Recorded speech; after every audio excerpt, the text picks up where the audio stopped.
Bien, hermanos, pues vamos a abrir la palabra del Señor. Y de acuerdo a lo que hemos cantado sobre la necesidad de adorar, de alabar a nuestro Dios, pero de hacerlo de acuerdo a lo que Él espera de sus hijos. Y para ello, pues vamos a meditar un salmo muy cortito. Es el salmo número 15. Y es un salmo que, como veremos, expresa realmente el compromiso que, como hijos de Dios, espera Dios de cada uno de nosotros. Dice este salmo: Jehová, ¿quién habitará en tu tabernáculo? ¿Quién morará en tu monte santo? El que anda en integridad y hace justicia, y habla verdad en su corazón. El que no calumnia con su lengua, ni hace mal a su prójimo, ni admite reproche alguno contra su vecino. Aquel a cuyos ojos del vil es menospreciado, pero honra a los que temen a Jehová. El que, aun jurando en daño suyo, en daño propio, no por eso cambia su testimonio. Quien su dinero no dio a usura, ni contra el inocente admitió cohecho. Bien, como podemos darnos cuenta y podemos constatar, es un salmo muy interesante que nos habla acerca de la buena conducta de aquellos que hemos sido alcanzados por la gracia de nuestro Señor Jesucristo y que por lo tanto podemos acceder al Santo Monte, como hemos cantado en los himnos ahora en este momento. Este salmo es semejante al 24 y nos habla de las exigencias éticas para poder entrar en la presencia de Dios. Dice el título del salmo que fue escrito por David.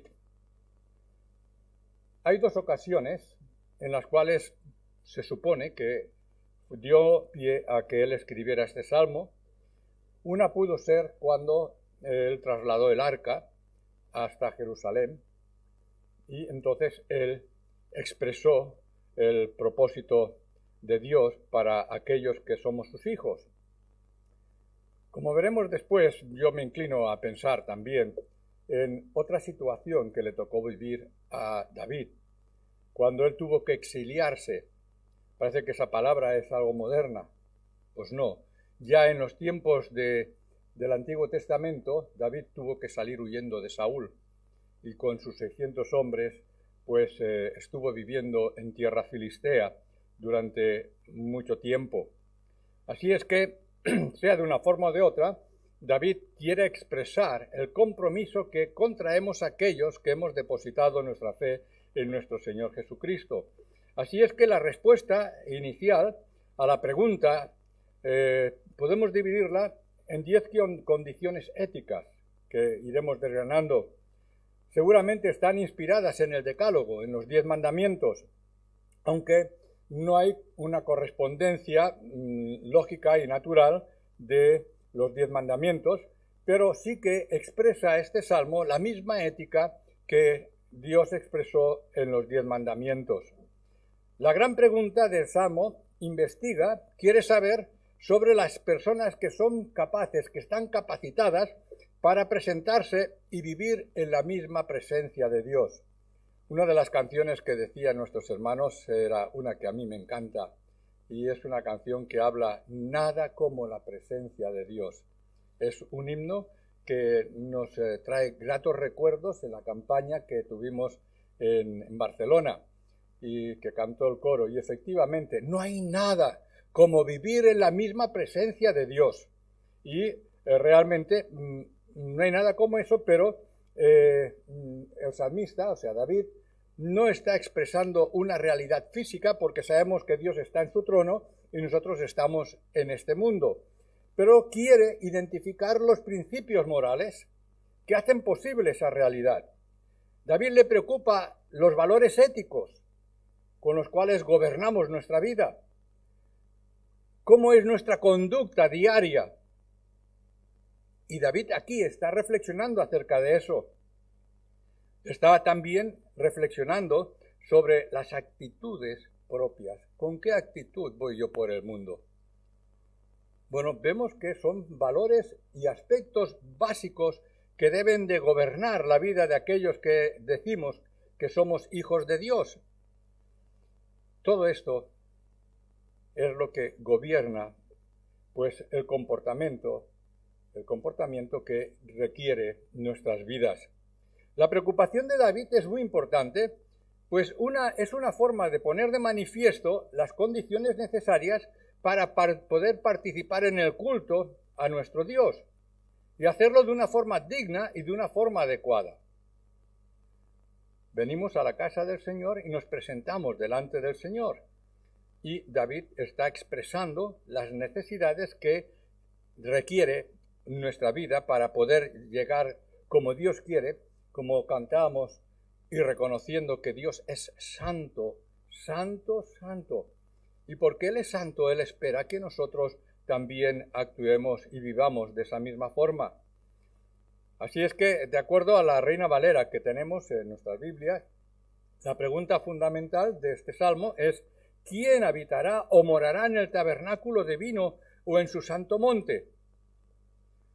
Seguramente este era un salmo que formaba parte de la liturgia para acceder al templo y se repite esas palabras en otros lugares.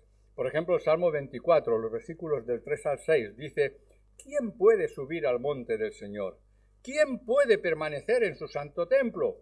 El que tiene las manos y la mente limpias de pecado. El que no adora ídolos ni hace juramentos falsos. Se me entiende que vaya lento, diciendo la descripción que hace no yo, sino la propia palabra de Dios. El Señor, su Dios y Salvador, bendecirá a ese hombre y a esa mujer, claro está, y le hará justicia. Así deben ser los que buscan al Señor, los que buscan la presencia del Dios de Jacob. Bueno, hermanos, se requiere una clara responsabilidad delante de nuestro Dios. Bueno, seguramente, pues como decía, este salmo se utilizaba cuando un grupo de fieles se disponía a llegar al templo y acceder al templo, y en la puerta pues era recibida por un oficial del culto, y posiblemente un levita respondía a la petición del grupo de entrar al recinto sagrado para participar de las ceremonias religiosas. Así es que es probable que en el proceso hubiera algún rito de purificación. O sea que realmente es muy importante que tengamos en cuenta lo que David está expresando en este salmo, porque este salmo tiene un propósito de educarnos, de que reflexionemos acerca de nuestra actitud y de nuestra vida, de nuestra forma de proceder. Y el salmo, pues David afirma el carácter íntegro que debe de distinguir a las personas que adoramos en el templo. Debemos de ser personas íntegras. Así es que el Salmo relaciona el culto y la conducta, la adoración y el estilo de vida de aquellos que estamos ejerciendo ese trabajo, ese ministerio, porque estamos en el lugar santo y debemos de vivir de una forma santa. David le preocupa la moral de aquellos que decimos ser hijos de Dios. Y no es algo que sea solamente de David, porque los profetas de Israel insistieron y lucharon por esa relación íntima con Dios. Era algo necesario, Dios quería habitar en medio de su pueblo, y como veremos, pues lo hizo de diferentes maneras. Pero fijaros las palabras que Dios le dice a Jeremías en el capítulo 7, pero también se las dice a Isaías, se las dice a Amós, se las dice a Miqueas. Pero en Jeremías 7, del 1 al 15, es muy ilustrativo de lo que estamos diciendo, lo que estamos viendo en la palabra del Señor. Dice el texto: el Señor se dirigió a Jeremías y le dijo: ponte a la puerta del templo del Señor y da a conocer allí este mensaje. Habitantes todos de Judá, que entráis por estas puertas a adorar al Señor, escuchad este mensaje del Señor Todopoderoso, el Dios de Israel. Mejorad vuestra vida y vuestras obras, y yo os dejaré seguir viviendo en esta tierra. Y hermanos, aquí cuando yo meditaba este salmo, y me tenía que detener aquí. ¿Qué quiere decir con dejarnos vivir en esta tierra? Bueno, traía a mi mente por la experiencia de Ananías y Zafira, que eran un matrimonio, que eran fieles al Señor, que eran hijos de Dios, pero que se equivocaron y quisieron engañar al Señor. Todos conocemos, recordamos la historia de este matrimonio en el libro de los Hechos, como primero fue el marido que dijo, no, todo lo que hemos vendido está aquí, no era verdad. Luego vino la mujer, se habían puesto de acuerdo, no era verdad. El Señor los fulminó. Y el apóstol Pablo, cuando habla de los creyentes, cuando participamos de la Santa Cena, en 1 Corintios, recordar que él dice que aquellos que viven de forma incoherente con el compromiso que estamos viendo en la palabra de Dios y participan de la cena del Señor de forma indigna, porque en sus vidas viven en pecado, dice el apóstol Pablo que por eso hay entre vosotros tantas personas debilitadas y enfermas. Posiblemente el Señor no va a castigarnos como Ananías y Zafira, pero cuidado con nuestra ética, con nuestra moral, con nuestra forma de vivir, con nuestra forma de actuar, porque el Señor es justo. Y a lo mejor alguna enfermedad. Bueno, si seguimos el consejo de Pablo, quiero ya traer a vuestra consideración esto porque entiendo, hermanos, que es algo importante, que cuando nos presentamos delante del Señor es algo muy serio. Y hemos de ser muy coherentes, no solamente cuando estamos en la presencia del Señor, en la casa del Señor, sino que vivimos en la presencia del Señor en nuestros hogares, en el trabajo, porque somos hijos del Señor. Y nuestra ética, y eso es lo que le está preocupando a David en este salmo. Dice el versículo 4, volviendo a Jeremías, no confiéis en esos que os engañan diciendo, aquí está el templo del Señor, aquí está el templo del Señor. Si mejoréis vuestra vida y vuestras obras, si sois justos los unos con los otros, si no explotáis a los extranjeros, a los huérfanos y a las viudas, si no matáis a gente inocente en este lugar ni dais culto a de otros dioses, con lo que vosotros mismos os perjudicaríais, y yo os dejaré seguir viviendo aquí, en la tierra que di para siempre a vuestros antepasados. Vosotros confiáis en palabras engañosas que no os sirven de nada. Robáis, matáis, cometéis adulterio, juráis en falso, ofrecéis incienso a Baal, dais culto a dioses con los que nada tenéis que ver, y después venís a este templo que me está dedicado a presentaros ante mí. ¿Creéis que aquí estáis seguros? ¿Creéis que podéis seguir haciendo esas cosas que yo no soporto? ¿Acaso pensáis que este templo que me está dedicado es una cueva de ladrones? Yo he visto todo eso. Yo el Señor lo afirmo. Id a mi santuario de Silo, el primer lugar que escogí para residir en medio de vosotros, y ved lo que hice con él por la maldad de mi pueblo Israel. Y aunque una y otra vez os he advertido acerca de vuestra conducta, no habéis querido obedecerme y ni siquiera me habéis respondido. Yo el Señor lo afirmo. Por eso, lo mismo que hice con el santuario de Silo, voy a hacerlo con este templo que me está dedicado y que yo os di a vosotros y a vuestros antepasados y en el cual confiáis. Os arrojaré de mi presencia como antes arrojé a vuestros hermanos los descendientes de Efraín, que ya sabéis, los descendientes de Efraín eran el reino del norte, Israel, que fue deportado y fue llevado pues a Babilonia, ¿verdad? ¿Qué ocurrió en el santuario de Silo? Que era el lugar donde el pueblo, después de 40 años en el desierto, había depositado el arca. Y era el símbolo de la presencia de Dios en medio de Israel. Y fue el lugar donde Dios estableció que el pueblo le adorara y le servía. ¿Os acordáis quién estaba en Silo? Elí, Ofni y Finés.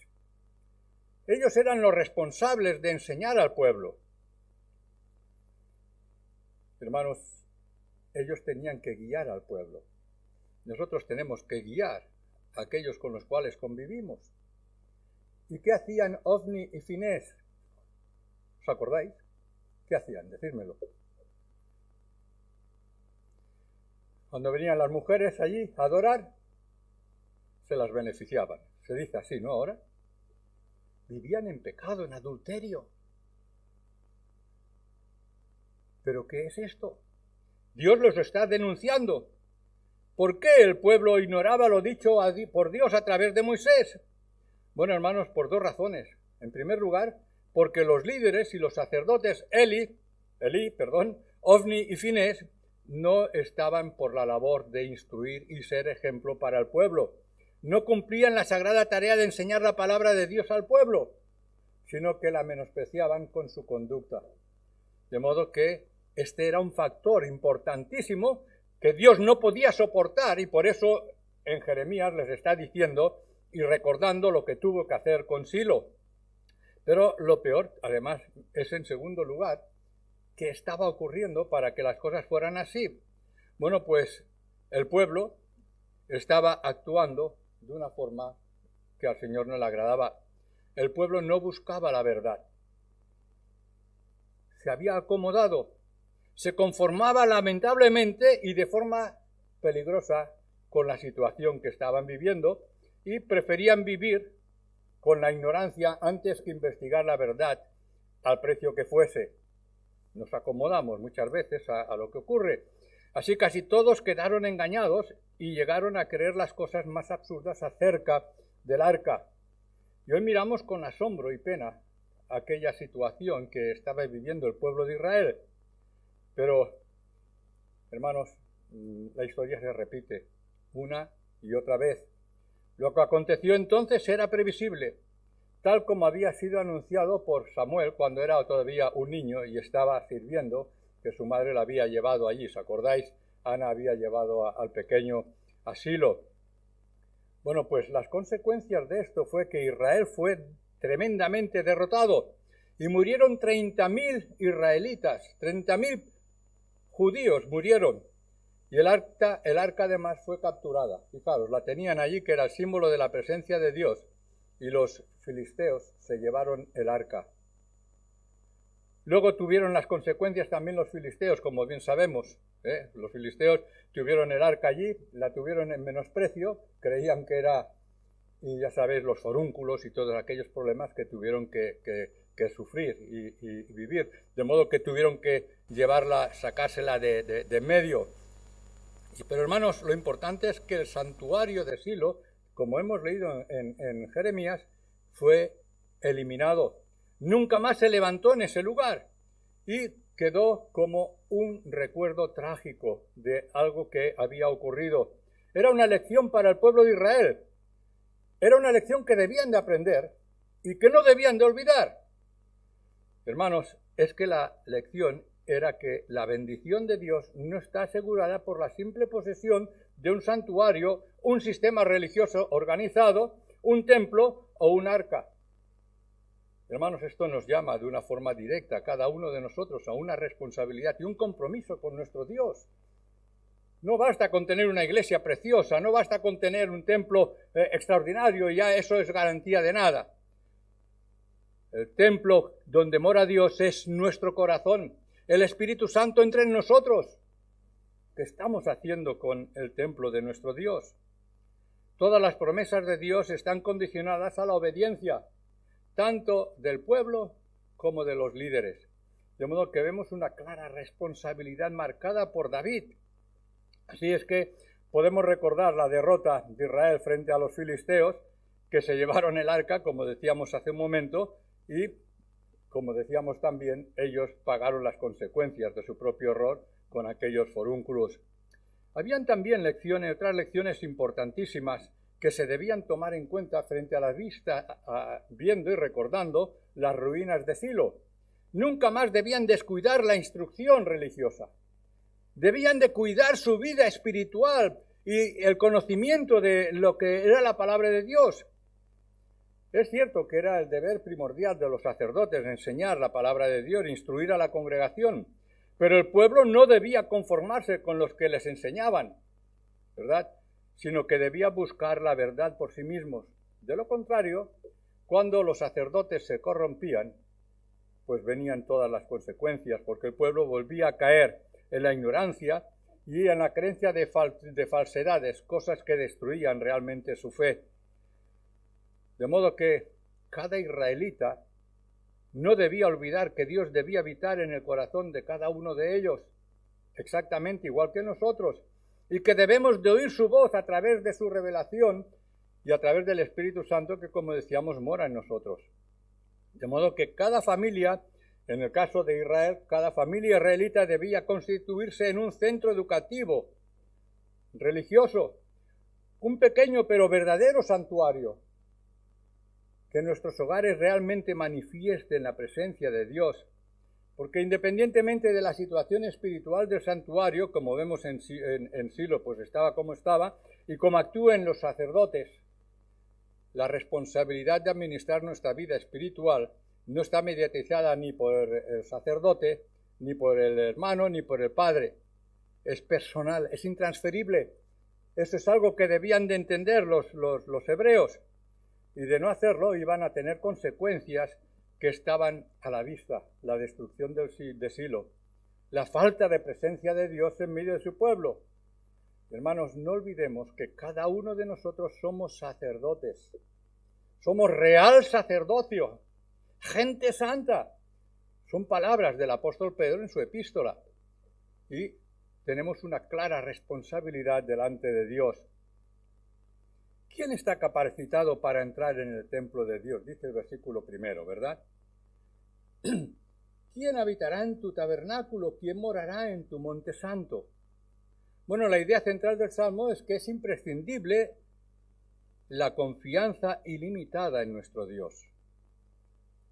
Y cuando decimos esto, creo que está claro lo que estamos expresando. ¿Hasta qué punto mi fe está depositada en nuestro Dios de una forma incondicional? Utilizando una palabra que no me gusta, una fe ciega. ¿Por qué no es ciega la fe? Al contrario, tenemos muchos motivos para ver con claridad quién es nuestro Dios y qué ha hecho por nosotros. Así es que el salmista David se acoge a la protección divina como única fuente de felicidad. Hermanos, ¿somos felices? ¿De verdad estamos experimentando la presencia de Dios que va a producir en nosotros efectos beneficiosos? Por eso David proclama como Señor único, pues solo en Él encuentra su dicha. David está en tierra extraña, con los filisteos, que son los enemigos tremendos de Israel.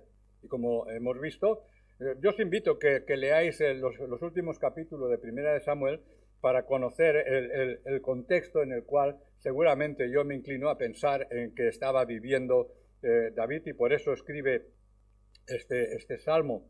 Así es que David, llevado de esa vinculación a Dios, solo le interesan los que están en buena relación con Él. ¿Con quién estamos relacionándonos? ¿Con quién estamos comunicando nuestro espíritu? Y dice David que en estos tiene su complacencia, y son en realidad quienes Él tiene en verdadera consideración.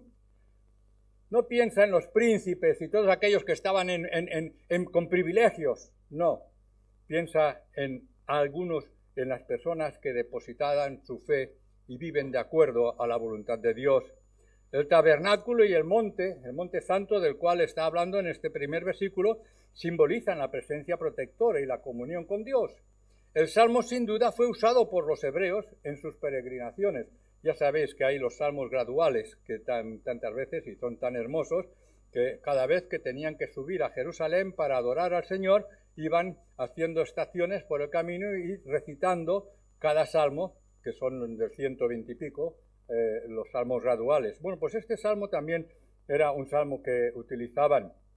Dios nos pide requisitos éticos para entrar en comunión con Él. Dios nos exige algo muy importante, y en esto era muy diferente a los dioses contemporáneos que habían entonces. David estaba viendo lo que había alrededor en las demás naciones, y había una diferencia abismal en los sistemas éticos. Y podemos decir exactamente lo mismo hoy, hermanos. ¿Con quién nos relacionamos? ¿Cómo? ¿Y cuántas veces hemos utilizado aquella frase que es: ¿qué hace un chico como yo en un sitio como este? ¿Verdad? Nos hemos encontrado tan incómodos en tantas situaciones y en tantos aspectos.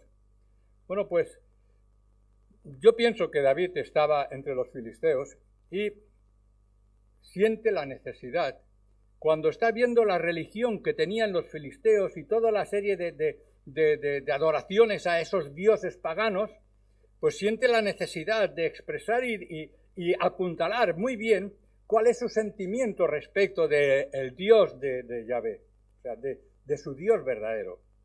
Así es que, a pesar de estar con los filisteos, pues él quiere sentar esa base, porque él está siendo expatriado de una forma forzosa porque lo quiere matar Saúl, y habría de ser una invitación a la apostasía. Ahora estoy en otro país que tienen otras costumbres, otras ideas, y por lo tanto, pues en la mentalidad de los antiguos tenías que adaptarte a aquellas cosas. Bueno, pues David, al contrario, al salir del territorio del Señor, de Israel, de Jerusalén, entonó un himno de adhesión incondicional a Yahvé y a sus seguidores, los santos. Son catalogados de santos y llamados así porque adoran al santo por excelencia y habitan en tierra santificada por la presencia del tabernáculo, por la presencia de Dios mismo. Así es que para David los nobles o príncipes no son los que ocupan altos cargos sociales ni los que tienen bienes de fortuna, de acuerdo a la idea popular, ¿verdad? Todos pensamos que la felicidad está pues tener el bolsillo lleno y tener la vida solucionada. Ni mucho menos todo esto está pensando David, sino aquellos que se amoldan a la vocación de Israel, que debe de ser una nación santa. Por eso, sus ciudadanos, cumplidores de la ley de Dios, son considerados santos. Sed santos porque yo soy santo. No porque nosotros seamos santos en toda la realidad de Dios, sino porque Dios aplica la justicia su justicia a nosotros en Cristo. Cristo ha hecho posible nuestra redención, ha hecho posible nuestra limpieza, nuestra purificación, nuestra regeneración. Somos hijos de Dios y estamos llamados, fijaros a lo que David nos dice aquí. En el versículo 2 tenemos 3 condiciones que son positivas. El que anda en integridad y hace justicia y habla verdad en su corazón. Bueno, es la respuesta a la pregunta del versículo primero, y esa respuesta ocupa todo el resto del Salmo, hasta excepcionando la última línea, que luego lo veremos. Así es que la preocupación de David es que el Salmo exprese la identificación en varios niveles de comportamiento, los versículos del 2 al 5. Ahí él desarrolla todas esas serie de aspectos. Y fijémonos que no está haciendo referencia a ningún rito, sino que está haciendo referencia a una sola cosa: obediencia. Por causa de la desobediencia entró el pecado en el mundo, y por causa de la obediencia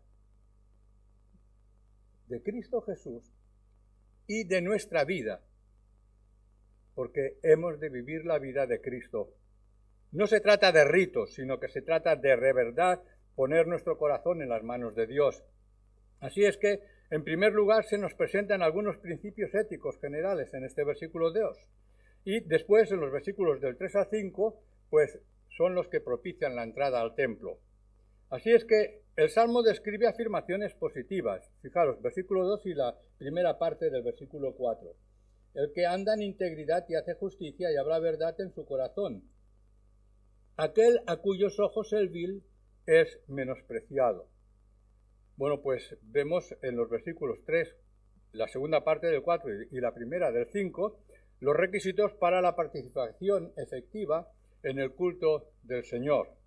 Y posiblemente encontramos 11 aspectos, 11 condiciones para ser aceptos delante de nuestro Dios, según lo expresa David en este salmo.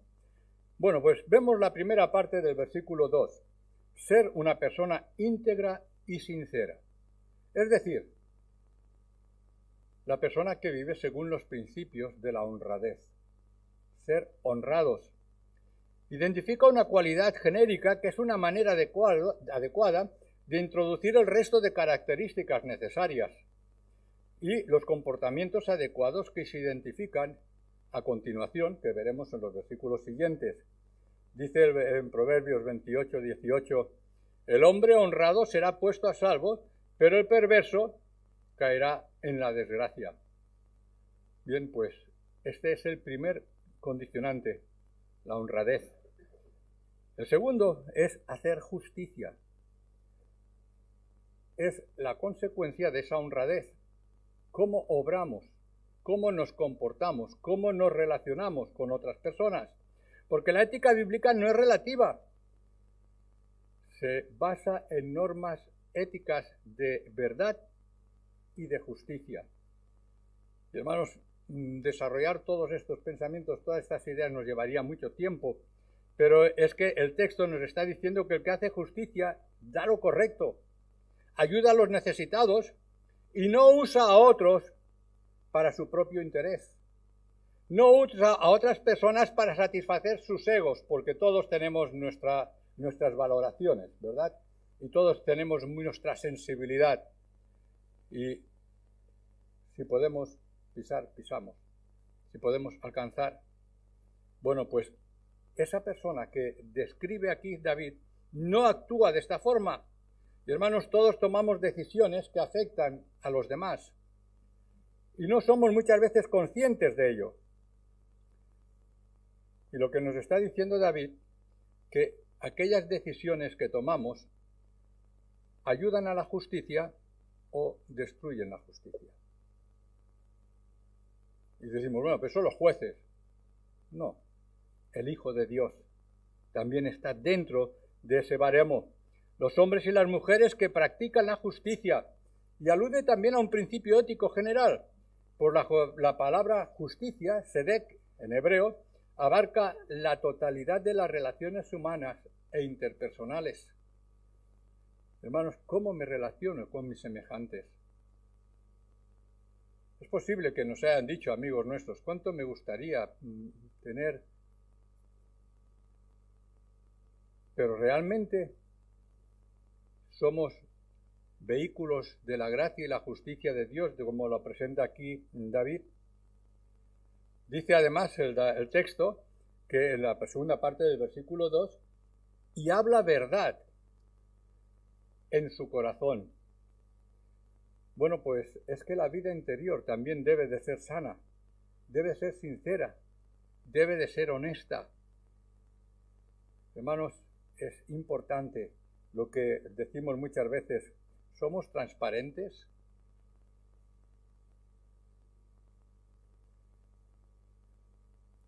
La gente que habla verdad en su corazón, o sea, los que son sinceros y actúan con objetividad, que no utilizan la voz para herir, para ofender o incluso para angustiar a otras personas.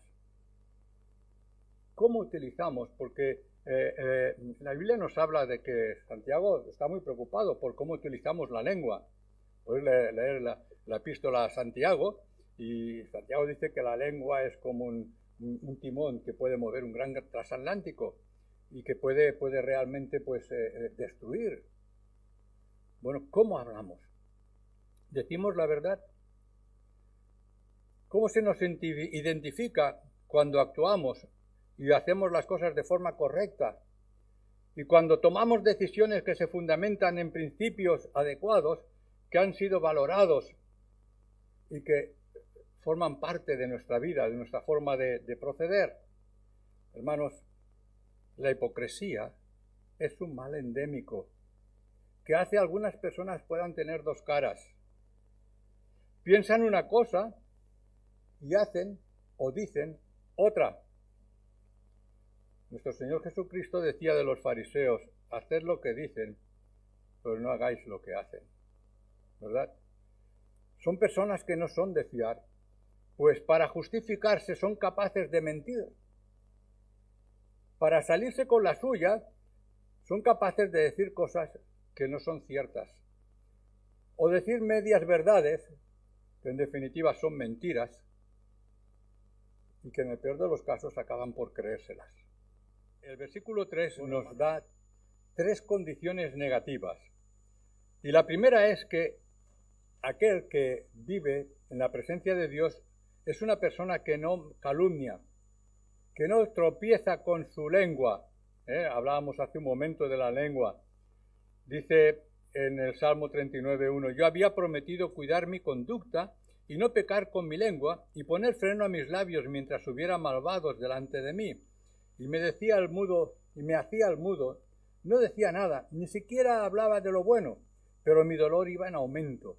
El corazón me ardía en el pecho. Pensando en ello, un fuego se encendió dentro de mí y dije entonces con voz fuerte: ¿cómo está expresando la seriedad de lo pecaminoso que es el chisme?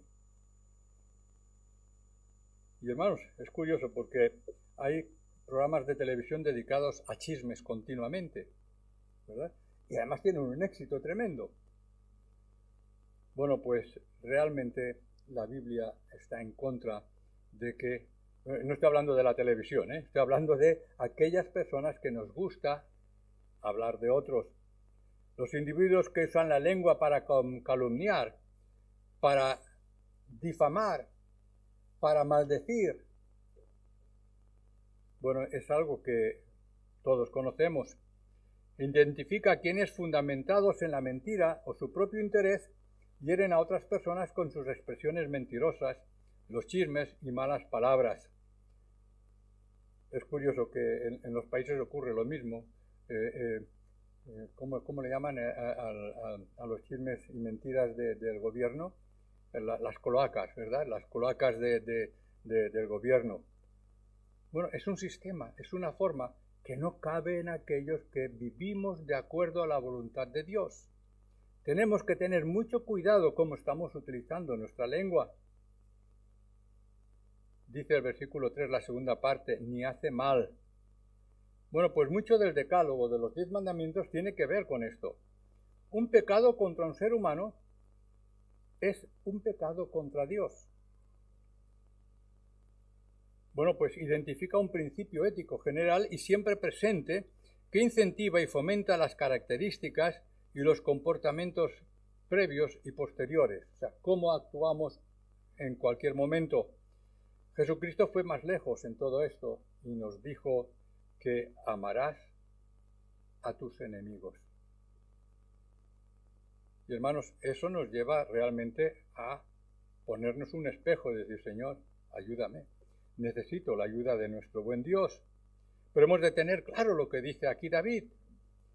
Dice además, en la tercera parte del versículo, ni hace agravio. O sea, la palabra significa reproche o calumnia. O sea, una vez más enfatiza la realidad de ser agredido o de hacer daño a otra persona.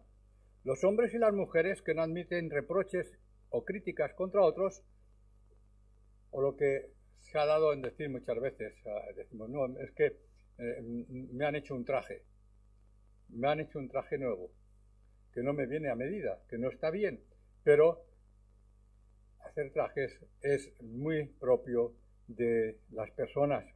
Y eso pone de manifiesto a las personas que respetan la dignidad de sus vecinos. Y realmente debemos de ser muy conscientes cuando alguien viene y quiere hacernos un traje de alguien, de no darle pábilo, de no escucharlo, de no aceptar tal situación, porque es una injuria, es una falsedad. No debemos de propiciar la difamación y mucho menos la mentira. Así es que no solamente es no hacerlo, sino además saber actuar de una forma correcta, porque la murmuración es un pecado que es muy común dentro del pueblo de Dios. Lamentablemente eso ha ocurrido históricamente, pero Dios lo castiga de una forma muy severa. El apóstol Pablo nos dice en Filipenses 2, 12 al 16, ocupaos de vuestra salvación con profunda reverencia, pues Dios es quien hace nacer en vosotros los buenos deseos y quien os ayuda a llevarlos a cabo según su buena voluntad. Hacedlo todo sin murmuraciones ni discusiones, para que nadie encuentre en vosotros culpa ni falta alguna.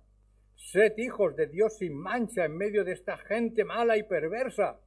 Vosotros vivíais entre ellos como lumbreras en un mundo oscuro, manteniendo firme el mensaje de vida. Pregunto yo, hermanos, ¿soy yo así? Busquemos de verdad, de corazón, que eso sea así por el poder del Espíritu Santo aplicado a nuestra vida. Recordemos en Números 16 la experiencia de una familia, la familia de Coré, ¿verdad? Ellos murmuraron contra Moisés y Aarón. Y este le dijo al pueblo en el versículo 11, Números 16:11, realmente Aarón no es nadie para que habléis mal de él. Es contra el Señor contra quien tú y tus compañeros os habéis rebelado. Hermanos, nuestras ofensas a otras personas no son para las personas. Dice el texto bíblico que es para Dios. Dice Santiago, que es un hombre muy sensible para esto, hermanos, no habléis mal unos de otros. El que habla mal de su hermano o lo juzga, habla mal de la ley y la juzga. Y si juzgas a la ley, te haces juez de ella en vez de obedecerla. Solamente hay uno que ha dado la ley y al mismo tiempo es juez, y es aquel que puede salvar o condenar. Tú, en cambio, ¿quién eres para juzgar a tu prójimo? Hermanos, la amargura no se produce de forma automática cuando alguien nos ofende, sino que es una reacción pecaminosa a esa ofensa que hemos recibido, o a esa situación difícil. Y que además es posible que sea algo injusto, que seamos víctimas de una injusticia. O sea, hermanos, no importa si la ofensa ha sido intencionada o no, si el ofendido no arregla la situación con Dios, y esto es algo importante, la amargura le inducirá a imaginar que aquel que le ha ofendido, pues todavía cualquier cosa que pueda hacer, todavía le ofende más. La amargura es una manera de responder que a la larga puede convertirse en una norma de vida. Y todos hemos conocido personas amargadas, ¿verdad? Personas que son difíciles de convivir con ellas. Pero sabed que la persona amargada pues tiene una compañera que no se aparta de ella, que es la autocompasión, los sentimientos heridos, el enojo, el resentimiento, el rencor, la venganza, mirad qué lista estoy haciendo aquí, ¿verdad? La envidia, la calumnia, los chismes, la paranoia. Son las maquinaciones vanas y terminan con un cinismo tremendo. El espíritu amargo, además, contamina a otros, no se queda en casa. En uno de los pasajes más penetrantes de la Biblia, el autor a Hebreos nos exhorta y dice, mirad bien, no sea que alguno deje de alcanzar la gracia de Dios, que brotando alguna raíz de amargura os estorbe y por ella muchos sean contaminados. Hebreos 12:15. La amargura nunca se queda sola, hermanos. Es algo contagioso. Siempre busca amigos. Por eso es el pecado más contagioso. Y hemos de tener mucho cuidado. Si no la detenemos, puede que llegar a contaminar a toda una congregación o incluso a toda una familia. Y hemos de cuidar todos estos aspectos que tienen que ver de forma directa con el compromiso delante de Dios. Dice el versículo 4 que nos habla de dos condiciones positivas. Aquel a cuyos ojos el vil es menospreciado, pero honra a los que temen a Jehová, el que aun jurando en daño suyo, por eso no cambia. Bueno, la gente no rechaza a los indignos y honra a los que temen al Señor. Bueno, pues está identificando a las personas que distinguen y se oponen a la gente que actúa fundada en la maldad, pero reconocen y aprecian a los que viven de acuerdo a los principios morales que se desprenden de la palabra de Dios. La gente indigna es la que ha sido rechazada y reprobada por el Señor. Son sus enemigos. Y los que temen a Dios son los que somos fieles, o debemos ser fieles, humildes, justos y santos. Somos amigos de Dios, del Señor. La primera condición aquí ocupa dos líneas. Es menospreciado el vil y honra a los que temen al Señor. Quizá pensamos que esta condición no nos toca mucho, pero hermanos, tenemos que ser muy conscientes y darnos cuenta de la realidad de la corrupción que podemos ver en televisión, o quizás hasta reírnos de chistes fuera de tono, o quizás podemos caer en cosas como la pornografía, y como es algo que está ahí, ¿verdad? Bueno, tantas y tantas cosas que hay y que el diablo va a poner delante de nosotros, y los creyentes estamos también tan acostumbrados a todo eso que podemos caer en el error de no considerarlo pecado. es algo pues natural que está allí y no nos produce ninguna reacción. Evitemos que esto sea así, porque hemos de ser fieles a la palabra. Y esto es un eco de Levítico 5:4. El que sigue a Cristo debe ser honesto en todo lo que dice y hace.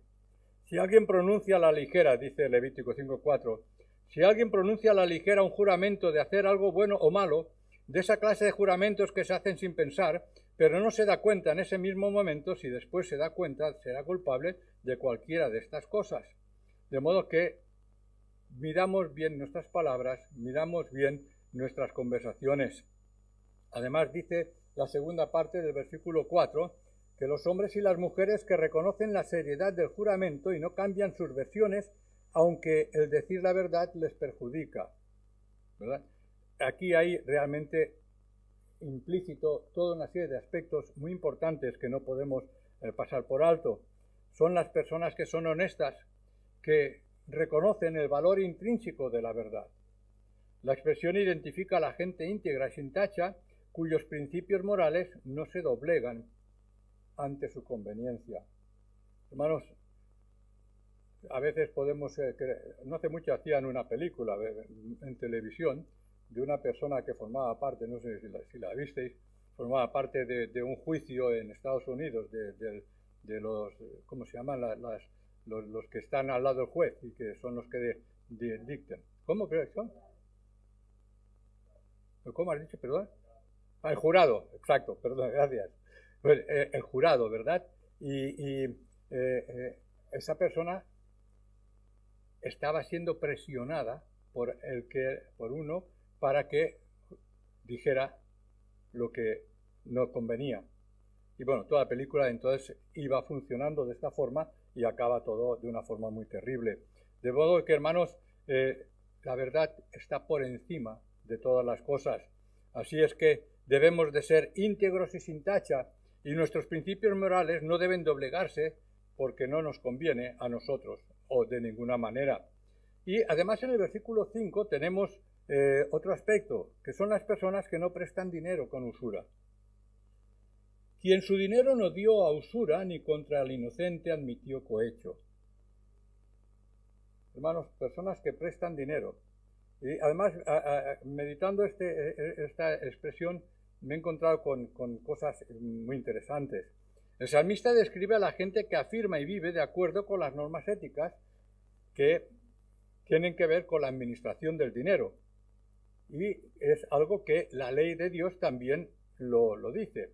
El Levítico 25, 35 al 37 dice: si alguno de tus compatriotas se arruina y recurre a ti, debes ayudarle como a un extranjero de paso y le acomodarás en tu casa. No le quites nada ni le cargues intereses sobre los préstamos que le hagas. Al contrario, muestra temor por tu Dios y acomoda a tu compatriota en tu casa.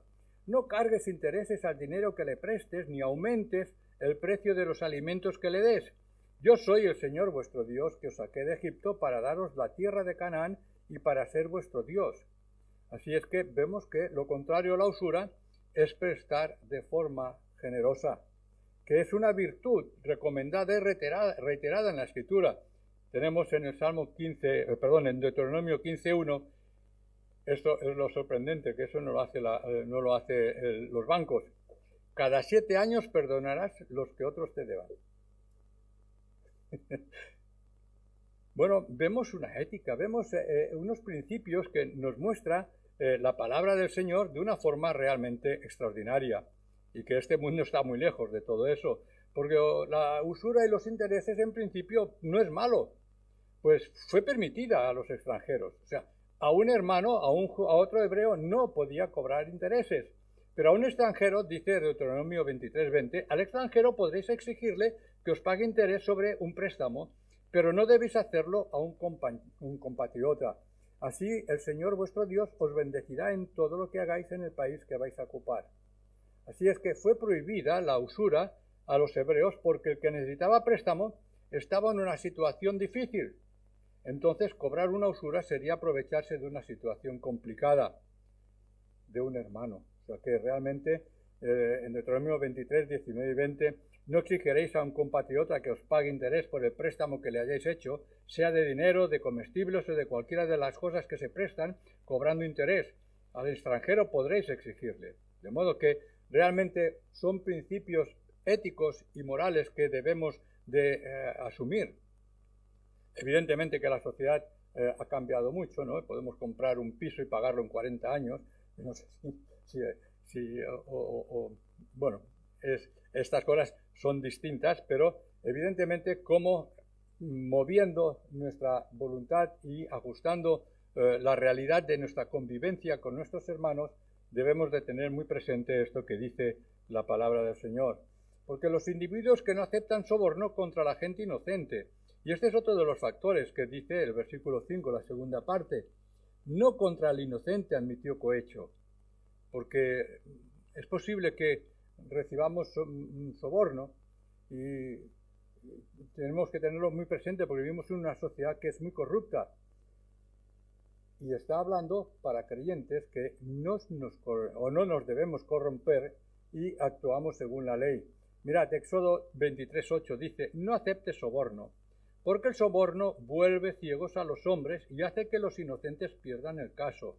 Y en el 16:19 dice, no pervirtáis la justicia, no hagáis diferencia alguna entre unas personas y otras, ni os dejéis sobornar, pues el soborno ciega los ojos de los sabios y pervierte las palabras de las personas justas. Así es que es posible que el soborno se pueda disfrazar con los regalos. Te hago un regalo. Eso en la Navidad es típico, ¿verdad? Que las empresas regalan bueno, es una especie de soborno. Bueno, pues no es conveniente. El malvado acepta soborno en secreto para torcer el curso de la justicia, dice la palabra de Dios. Y el que se da la codicia arruina su propia casa, pero el que rechaza el soborno vivirá. Así es que los profetas denuncian de forma vehemente esta realidad. Amós incluso llega a decir que en la sociedad de Israel, pues si alguien debía el valor de unos zapatos, pues podía llevarse a su hijo y llevarlo de esclavo. O sea que realmente era lamentable. Y en Miqueas 3:11 dice Miqueas, los jueces de la ciudad se dejan sobornar, los sacerdotes enseñan solo por dinero, y los profetas venden sus predicciones alegando que el Señor los apoya y diciendo, el Señor está con nosotros, nada malo nos puede suceder. O Ezequiel 22:12, fijaros los profetas cómo estuvieron denunciando todas estas cosas. Algunos de tus habitantes se dejan comprar para matar a otros, prestan dinero a usura e interés, explotan y hacen violencia a su prójimo y se olvidan de mí, yo el Señor, lo afirmo. Bueno, y terminamos ya finalmente con una conclusión clara y precisa. El que actúa según nuestros principios nunca falla. Aquellos que vivimos de acuerdo a la voluntad de Dios, que somos íntegros y de acuerdo a todos estos principios que hemos estado viendo que son tan positivos, pues tenemos que enfrentar la vida con esa moral. Y según el Salmo, no resbalaremos en nuestro camino. O sea que tenemos la capacidad moral de mantener erguido nuestra cabeza sobre nuestros hombros. Los hombres y las mujeres que viven de acuerdo con estos principios se distinguen y sobresalen en los grupos que actúan pensando en el Señor y de forma honesta, aún en medio de las crisis que tenemos en la vida. Y no quisiera terminar sin llamar la atención de nuevo en el versículo 1, donde nos habla de habitar y morar. Son dos verbos básicos, ser y estar.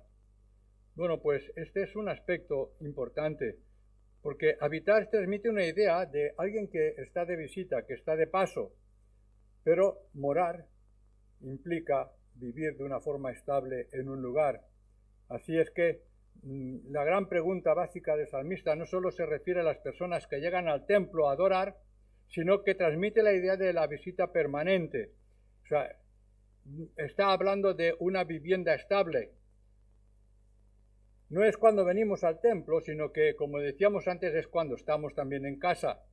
Así es que David no solo piensa en la experiencia temporal de entrar al santuario a participar de las ceremonias religiosas, sino que incluye la idea de vivir con integridad, para habitar permanentemente en las moradas de Dios.